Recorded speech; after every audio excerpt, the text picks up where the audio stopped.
You're listening to the Travis Makes Money podcast presented by GoHighLevel.com. For a free 30-day trial of the best all-in-one digital marketing software tool on the planet, just go to GoHighLevel.com/Travis. What's going on, money makers? Welcome back to the Travis Makes Money podcast, where it's our mission to help you make more money.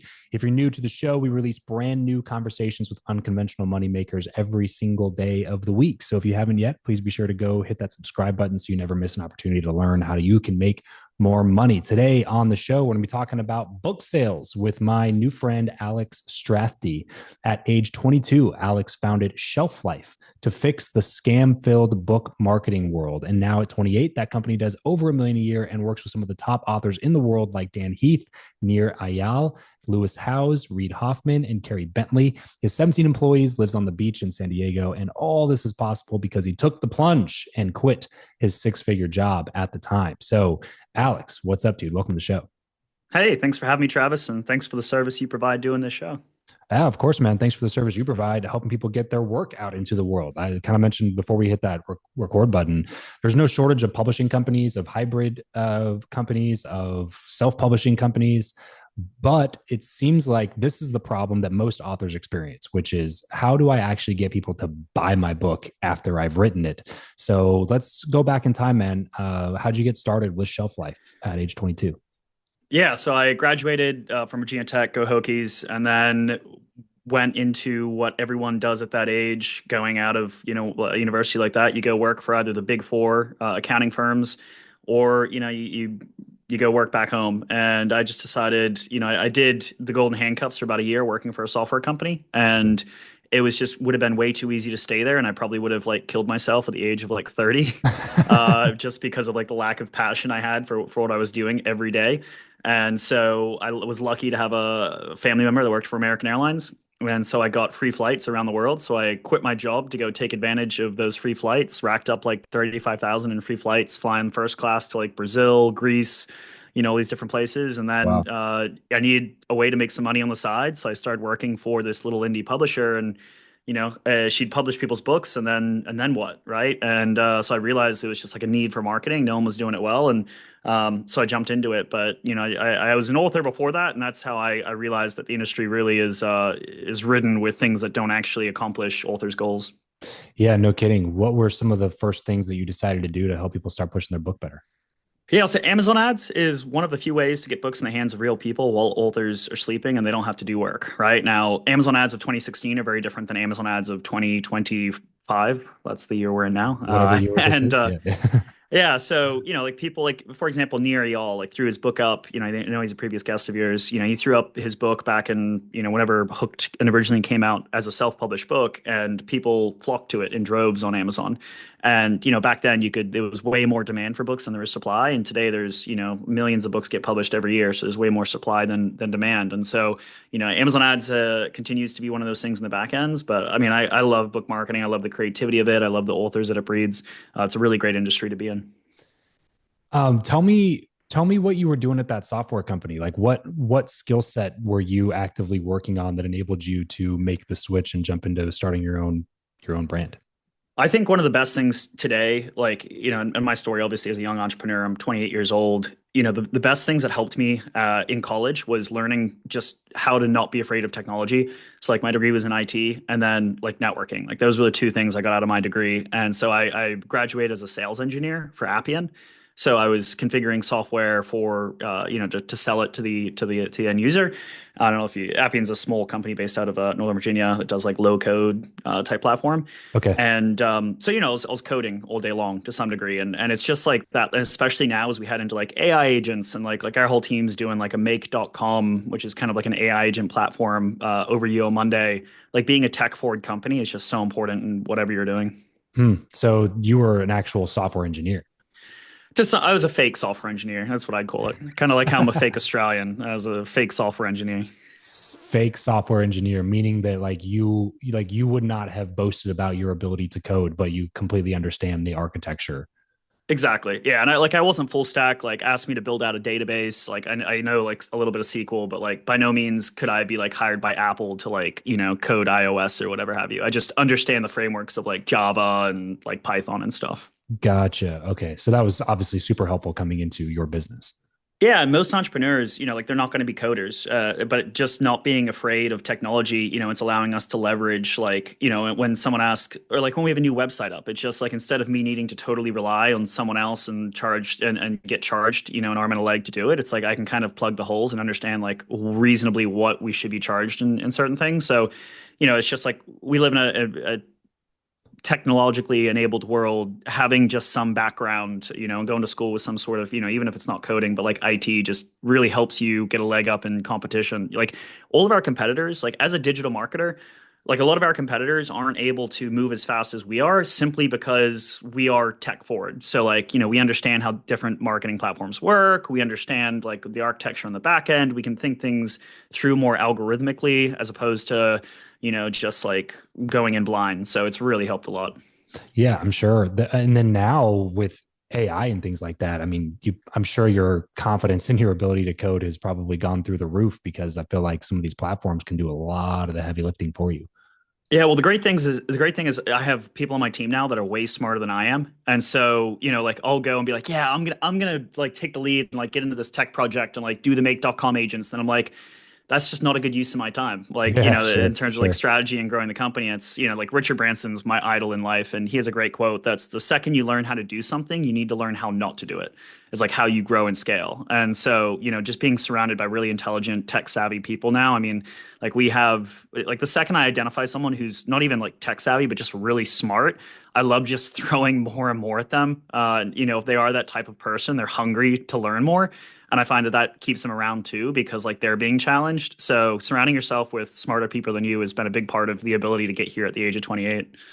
How have you been able to land some of the bigger clients that you have? It's most people's dreams to work with some of these people that we read off at the very beginning of this, the Nir Eyals, the Lewis Howes, the Reid Hoffmans of the world.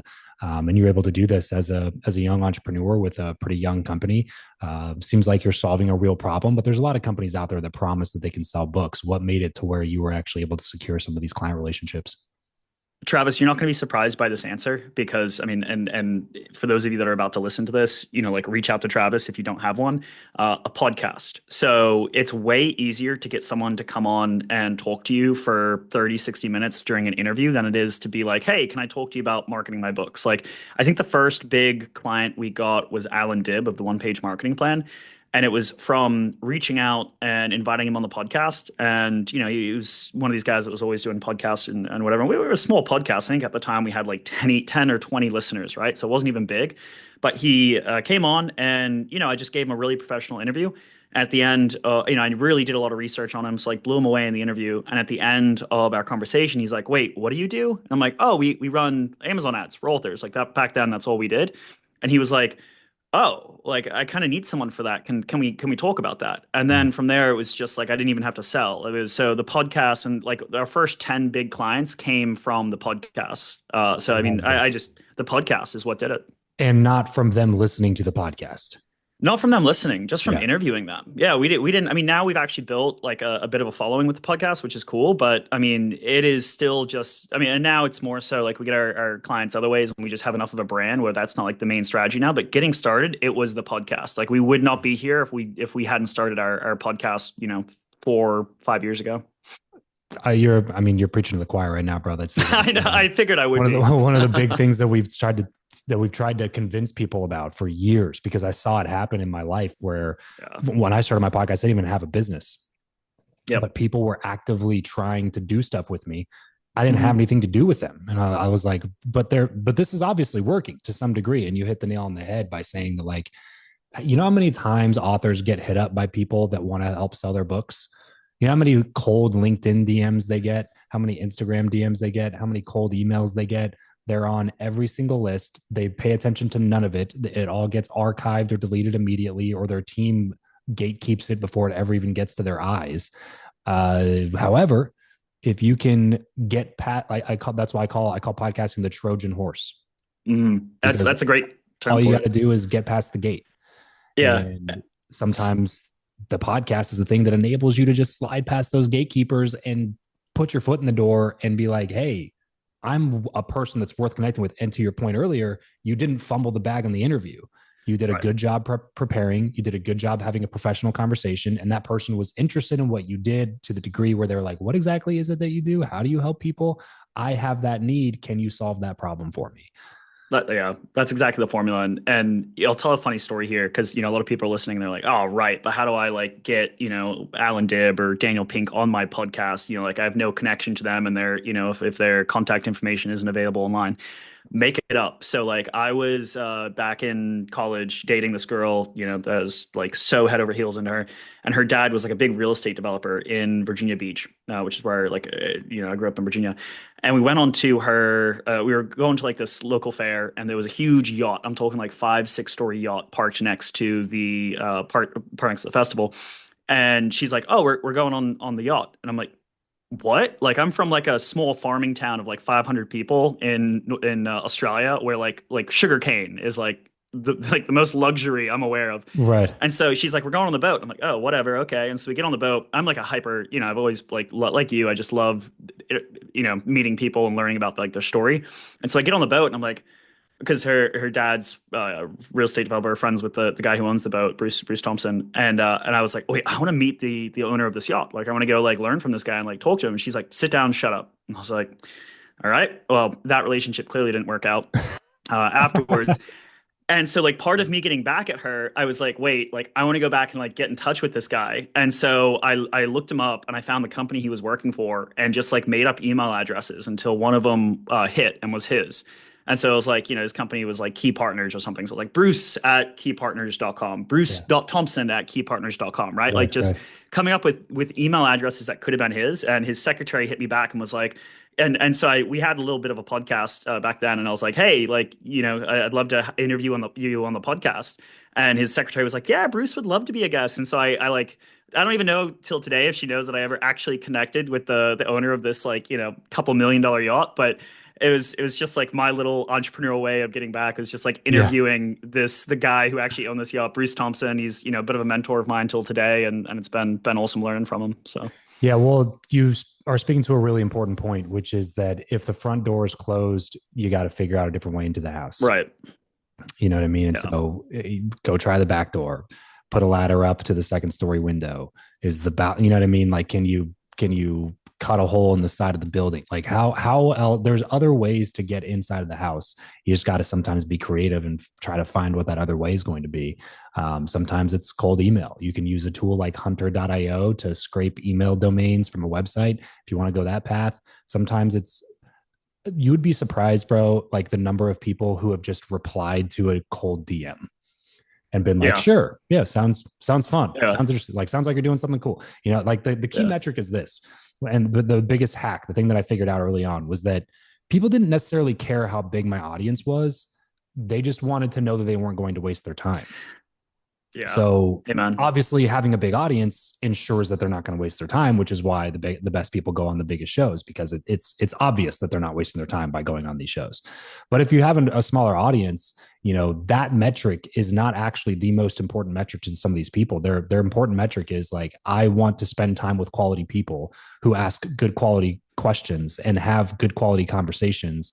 And a lot of times, like they're going to get more from just sharing the content from that episode to their own stuff that they're going to get from the actual interview itself. But they're happy to do it because, again, you provided them with basically like a unique service, and you're doing it for free, and you're sharing it to an audience of, even if it is 200 people, it's 200 people who may not have known about them before, and they can use that content and repurpose across all of their channels. You just have to prove to people that you're worth spending time with.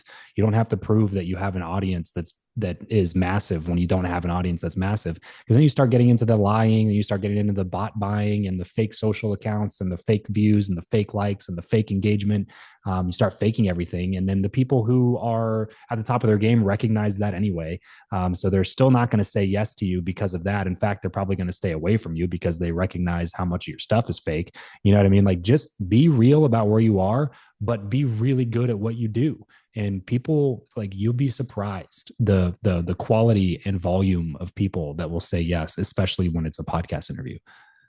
That's one of the ways that we've attracted, some bigger authors is telling them, hey, here's how we're going to promote the show. And here are like, I'm going to put some Facebook ad spend behind like promoting this show or like, Right. like the amount of like, I don't know that anyone really, except for a handful of people is doing, like that is such a good tactic to be like, hey, if you come on the show, I'm actually going to put ad spend dollars behind like promoting you. And then also even being like, I'm going to cut up and create content for you. So from our show, I'm going to create like six little bits of snippets where you say something really smart that and then send that to you. So, your time's not being wasted as well because in this 30-minute interview, you're actually getting bits of content that you can share on your social media feeds. So, like there's a way to provide value to a guest beyond just like listener numbers. Yeah, 100%, man. And you guys obviously proved that and were able to turn some of these relationships into clients with massive names that would be insanely difficult, probably almost impossible to land in any sort of traditional lead gen type of a source. And these are the types of names that make it to where other authors really want to work with you. They look at that list and go like, oh, he's working with real authors that have sold hundreds of thousands of copies of books before. He knows something that I don't know. Let me get in touch with him. Yeah, I mean that's what we do now. I mean, it's hey, we work with XXXX, fill in the blank, Mike Michalowicz, Dan Heath, Reid Hoffman, we've worked with Kim Scott. Like, would you like to chat with us? And and usually it's like, oh, you're working with those people? Yeah, I want to have a chat. Like, Yeah, I'm at least interested. Yeah. What are some of the things that you're looking at now for book sales in the mid 2020s? yeah, so we have found, I mean, Joseph Noyan, like one of the great things about working with so many high level authors is we get to learn from them. Like the podcast, also pays off in another way where I'm not just building the relationships and attracting bigger names. I'm actually like learning about what they're doing that's successful that then I can take to the rest of my clients. Hmm. So it's also like one of my favorite things to do is to, get someone who's really successful and just like dive deep into them and like learn everything they know disguised as a podcast episode, Yep. right? It's Free like coaching. I'm genuinely curious. Yeah, like free coaching. Yeah, exactly. And so, like Joseph Noyan, he's, author of Don't Believe Everything You Think. 2 years ago, he was a no one. He just was a passionate, writer about life or whatever. And within 2 years, he's now a New York Times bestselling author who has sold over 1 million copies of his book. What happened between in those 2 years? And so it was basically like interviewing them or like, just learning, okay, what tactics and methods did you use to get your book out? And one of the things that worked really well for him is he actually gave out 20 to 30,000 free copies of his book to people whose problem he was actually solving for and that would actually be interested in reading it. So he reached out to people one by one, asking them, hey, would you like a copy of my book? And a lot of authors will like gatekeep their work. They'll be like, nah, come on, like my someone's gonna pay $20 if they want to, know my thoughts and know like, what I know. It's like you are, Rob Fitzpatrick says it really well, where like a book from a no-name author is an undifferentiated product from, someone with no reputation. And Hmm. so to like someone is not just giving up their money for your book, they're also giving up their time. There's a time investment as Right. well. And so it's getting someone to give up their time is enough. Like don't add money on that, to convince someone to read your work. And then the goal is you turn them into a fan. If you can get them, like you're just trying to get someone to read your book to begin with. So that's like a lot of what we're doing today, as well as Amazon ads, is like reaching out to ideal reader personas of these authors and saying, hey, would you like a free copy of so and so's books? A few, weeks later, we'll reach out and say, hey, how'd you like it? And then, it's also a great way to get Amazon reviews. They'll tell us what they like about it and be like, oh, it's great. Can you copy and paste that here?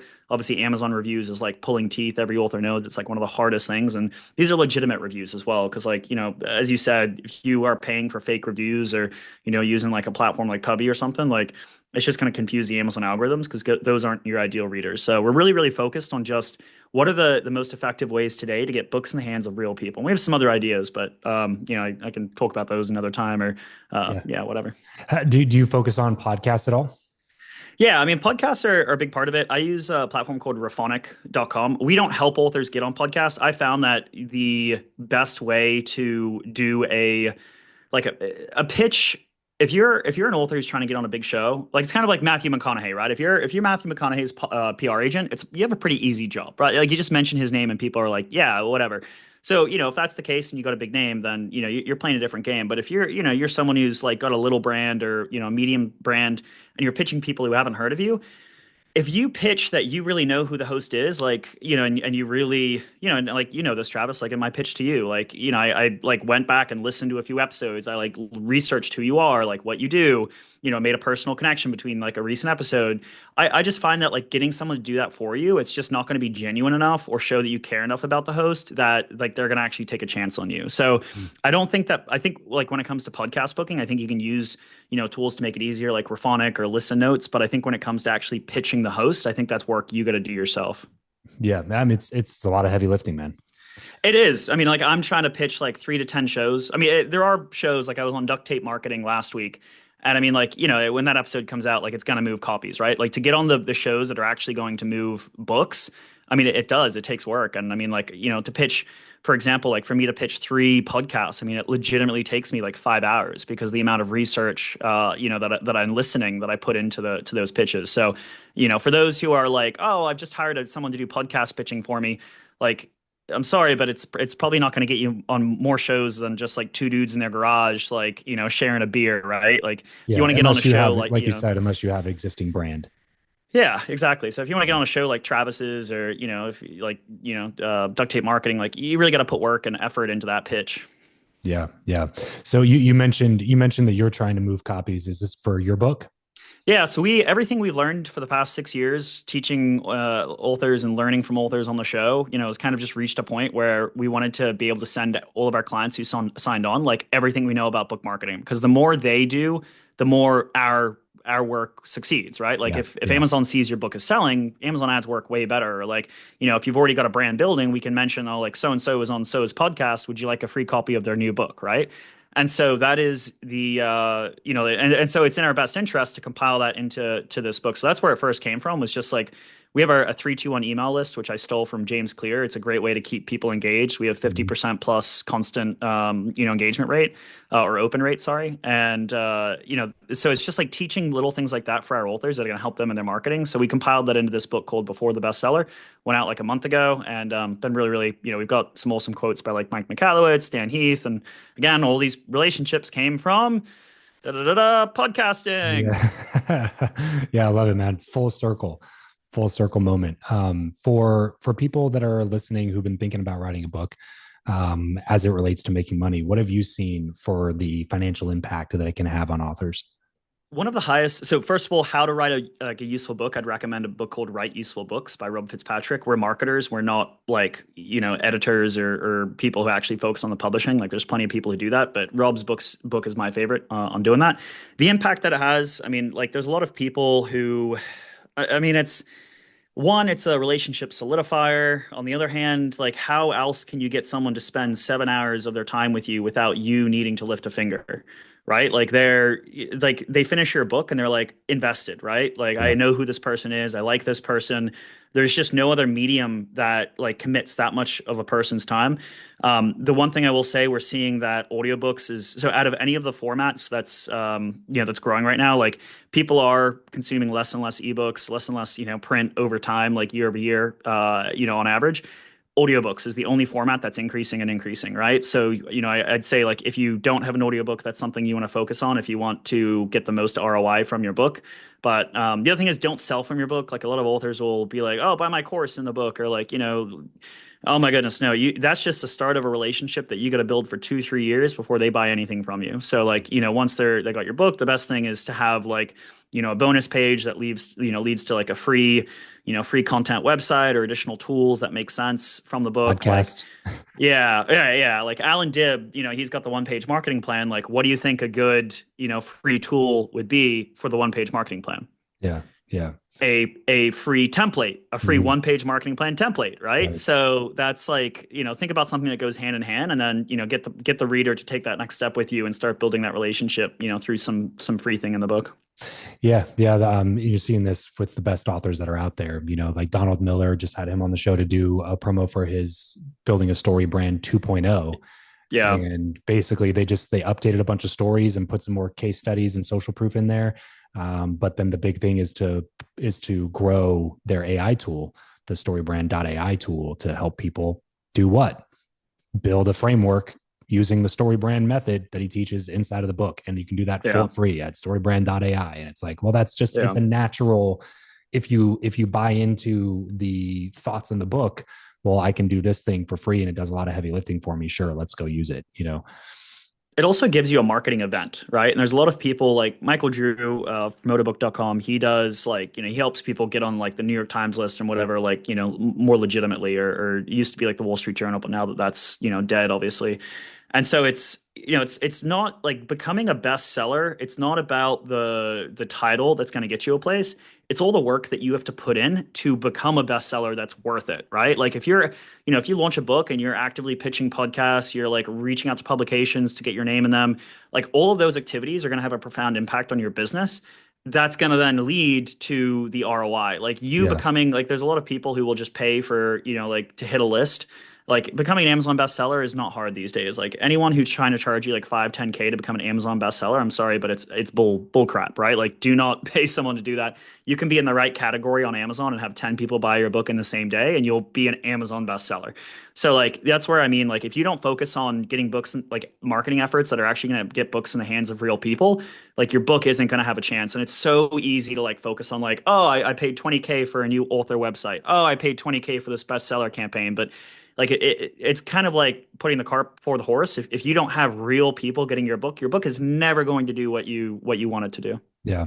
Love it, dude. Thanks so much for taking the time and to come on here and share a little bit more about that stuff, Alex. Where can people go to get more from you? Yeah, I appreciate you having me on, Travis. People can check out the book on Amazon. It's called Before the Bestseller. And then if people are interested in learning how to market the book or they want to listen to authors like Daniel Pink, Bessel van der Kolk of The Body Keeps the Score, talk about how they marketed their books, then go to our website, getshelflife.com. Getshelflife.com. Go check out some of the stuff that Alex is putting out. If you're an author, you owe it to yourself to go check out his services, but also just consume some of the free content he's putting out because he's putting out a lot of it. So Alex, thanks so much for doing this. Everybody else listening, remember, money only solves your money problems. But it's a little bit easier to solve the rest of your problems if you got some money in the bank. So let's solve that problem first here on the Travis Makes Money podcast. Thanks for tuning in, guys. Catch you next time. Peace out.